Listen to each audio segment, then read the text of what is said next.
السلام علیکم ورحمۃ اللہ وبرکاتہ۔ محترم سامعین، المجاہد اسلامی قرآن اکیڈمی کی جانب سے بندہ وسیم اللہ مجاہد آپ کی خدمت میں حاضر ہے۔ آپ اگر ہمارے چینل پہ نئے ہیں تو آپ سے گزارش ہے کہ چینل سبسکرائب کر دیں، ویڈیو کو لائک کریں، کوئی بات پوچھنا چاہیں تو کمنٹس کریں، لنک شیئر فرما دیں۔ ہمارا سلسلہ چل رہا ہے تختی نمبر 1 حروف مفردات۔ آج ہم حروف تہجی کے حوالے سے کوئی نئے گوشے، نئی چیز جاننے کی کوشش کرتے ہیں جو بڑی علمی ہیں اور اساتذہ کے لیے بڑی مفید چیزیں ہیں۔ حروف تہجی کے 12-13 کے لگ بھگ نام میں نے پہلے ذکر کر دیے ہیں۔ ان میں حروف تہجی الف سے لے کے جا تک جو نام ہیں، ان میں سے ایک نام ان کو الف بائی بھی کہتے ہیں۔ حروف تہجی کو الف بائی ترتیب، دوسرا الف با تا سا جو حروف تہجی ہیں ان کو ترتیب مانوس بھی کہتے ہیں۔ نمبر 3 ان کو ترتیب مالوف بھی کہتے ہیں۔ نمبر 4 ان کو ترتیب معجم و مہمل بھی کہتے ہیں۔ نمبر 5 ان کو ترتیب مغفل و معجم بھی کہتے ہیں۔ اور نمبر 6 حروف تہجی کو معجم بھی کہتے ہیں۔ آئیے اس حوالے سے مختصر جاننے کی کوشش کرتے ہیں کہ یہ کیا ہے۔ یہ جو الف بائی کی ترتیب ہے، الف با تا سا جیم ہا ہا، موجودہ جو 29 حروف ہیں، ان 29 حروف کی ترتیب کو ترتیب الف بائی کہتے ہیں، یعنی الف با کی ترتیب سے۔ اور یہ نام رکھا گیا ہے حروف کی جو مخارج کی ترتیب ہے، مخرجی ترتیب، اس کے مقابلے میں یہ نام ہے۔ وہ حروف کی ترتیب یوں ہے: حمزہ ہا، عین ہا، غین خا، قاف کاف جیم شین یا، آخر تک یہ پہلے حلقی ہے، پھر اس کے بعد وسطی لسانی ہے، پھر اس کے بعد آخر میں جو ہے شفوی حروف آتے ہیں۔ تو یہ جو مخارج کی جو حروف کی ترتیب ہے اس کے مقابلے میں الف با تا سا موجودہ ترتیب کو الف بائی ترتیب کہتے ہیں۔ نمبر 2 ترتیب مانوس۔ مانوس کا مطلب ہے انس، محبت، کہ ایک بچہ جب، یا مثلا میں لے لوں یا آپ ہوں، جس کے ساتھ ہم اٹھتے بیٹھتے ہیں اس سے ہم مانوس ہوتے ہیں، اجنبیت نہیں ہوتی، لیکن نیا بندہ آ جائے تو تھوڑی سی شرم جھجک خصوصاً بچوں میں ہوتی ہے۔ یا ہمارے گھر کا ایک جانور ہے، ہم اس کے ساتھ مانوس ہیں، وہ ہمارے ساتھ مانوس ہے، لیکن ایک ایسا جانور، ایک ایسا پرندہ جس نے ہمیں نہیں دیکھا، ہم نے اسے نہیں دیکھا، وہ ہمارے ساتھ غیر مانوس ہے۔ تو ان الف با تا کو ترتیب مانوسی بھی کہتے ہیں، اس وجہ سے کہ ہم نے جب سے آنکھ کھولی ہے، جب سے سن رہے ہیں الف با تا سا جیم ہا ہا، اس ترتیب سے سن رہے ہیں۔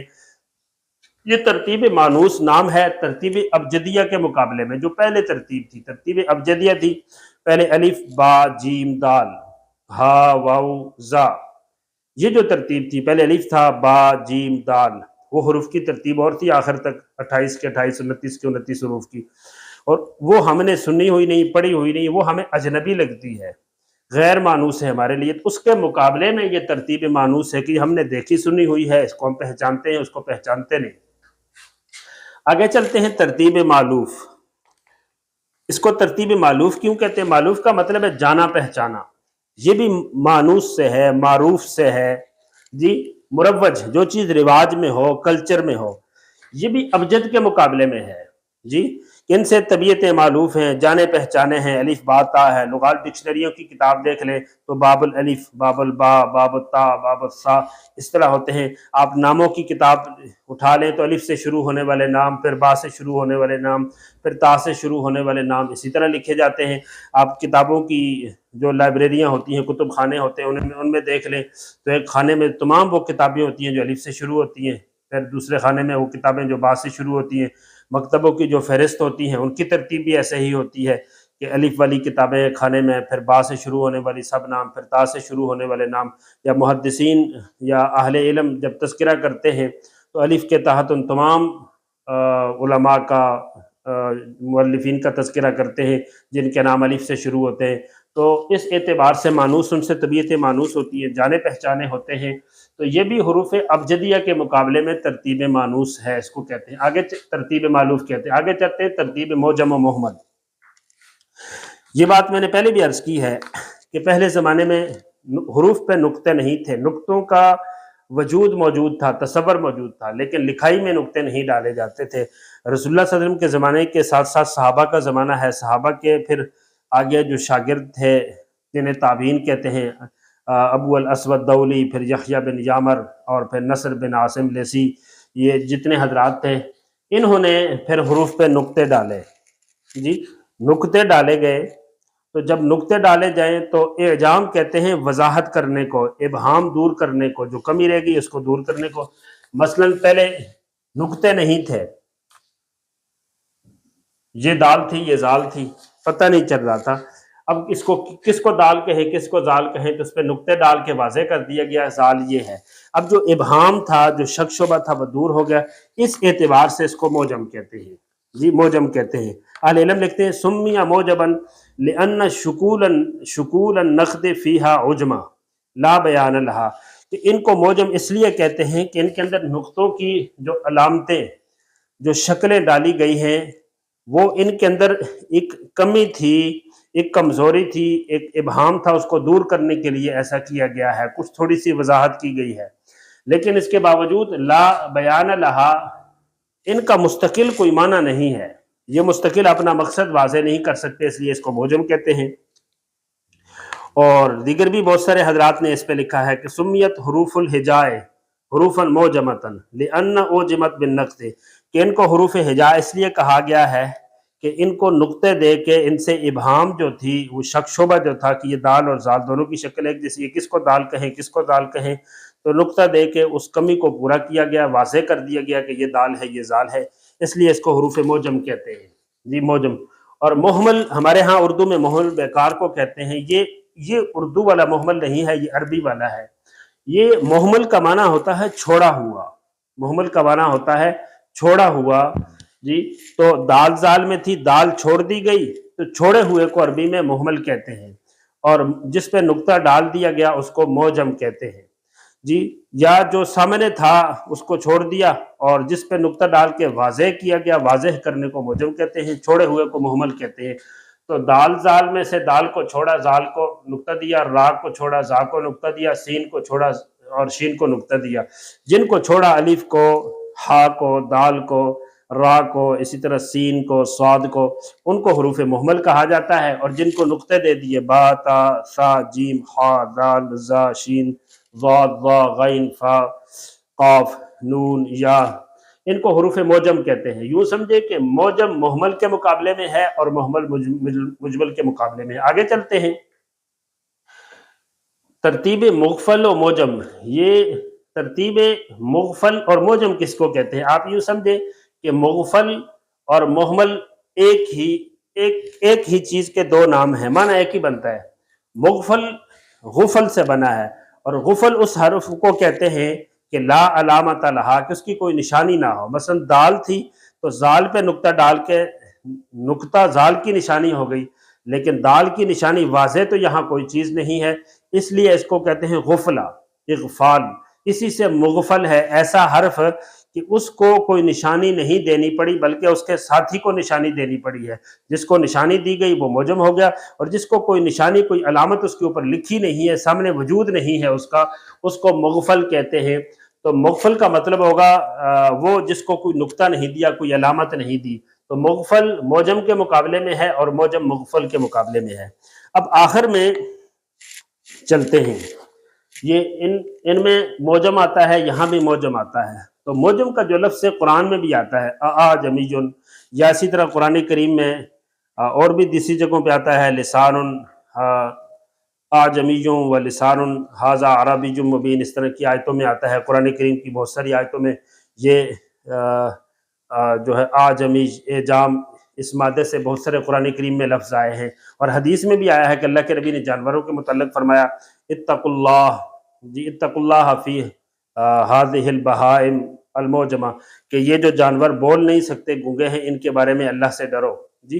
اور اسی طرح حدیث میں بھی آتا ہے کہ اللہ کے نبی نے فرمایا لا فضل لعربی علی اعجمی، جی، کہ کسی عربی کو کسی اجمی کے اوپر کوئی فضیلت نہیں ہے، جی۔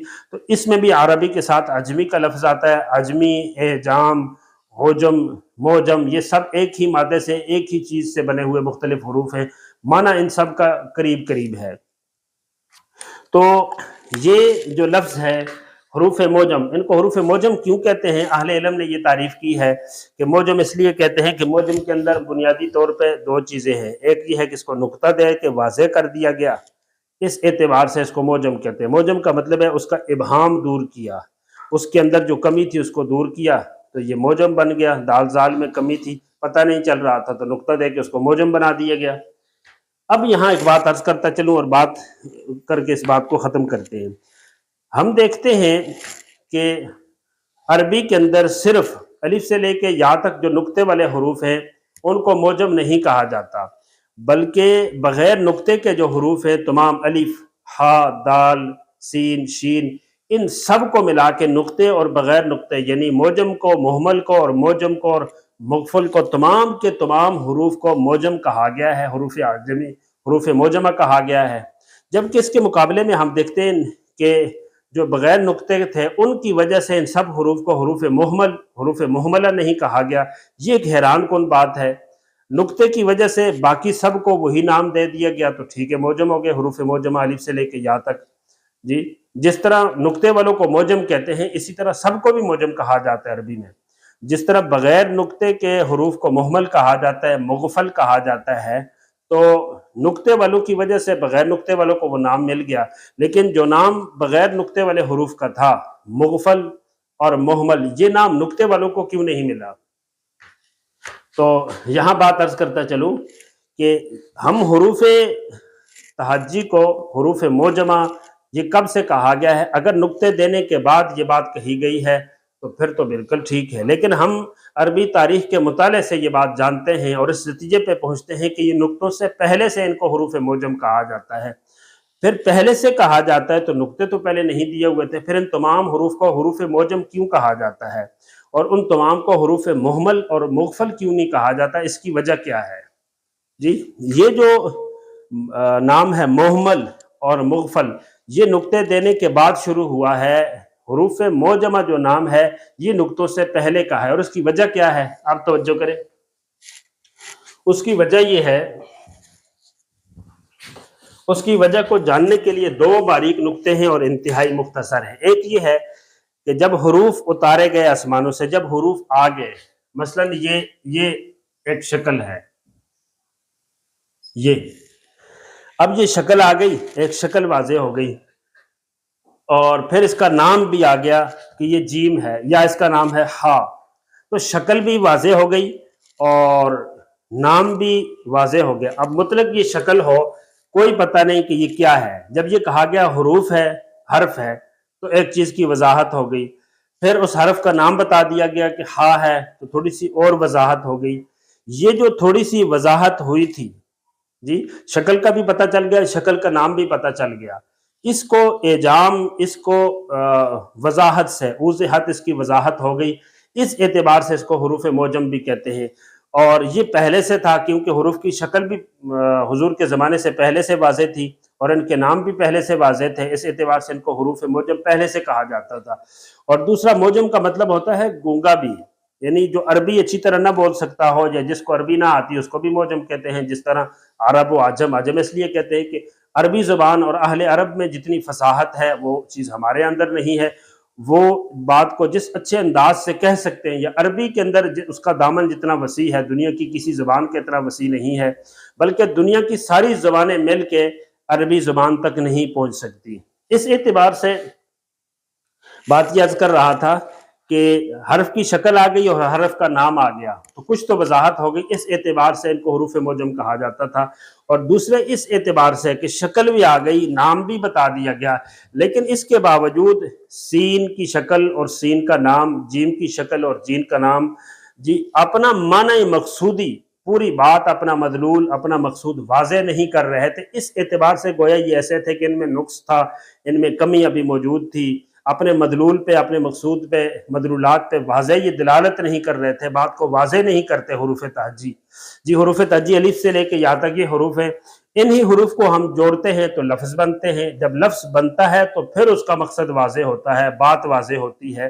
تو اس اعتبار سے یہ لفظ تھے، تو لفظ جو سمجھے کہ گویا گونگے ہیں، تو گونگی چیز کو عربی کے اندر جس میں کمی باقی ہو، ابھی ابہام کچھ اور دور کرنا مقصود ہو، ابہام دور کرنے کی ضرورت ہو، اس اعتبار سے اس کو موجم کہتے ہیں۔ تو یہ کہ موجم کا جو لفظ ہے، حروف موجمہ، یہ نقاط سے پہلے کا ہے، اور اس کو موجم جو کہا گیا ہے وہ دو وجہ سے کہا گیا ہے، دونوں میں نے واضح کر دی ہے۔ مزید اس کے اندر کیا نکات و اشارات ہیں، انشاءاللہ آئندہ دروس کے اندر وہ چیزیں آئیں گی۔ اس وقت تک کے لیے بندہ وسیم اللہ مجاہد کو اجازت دیجیے۔ السلام علیکم ورحمۃ اللہ وبرکاتہ۔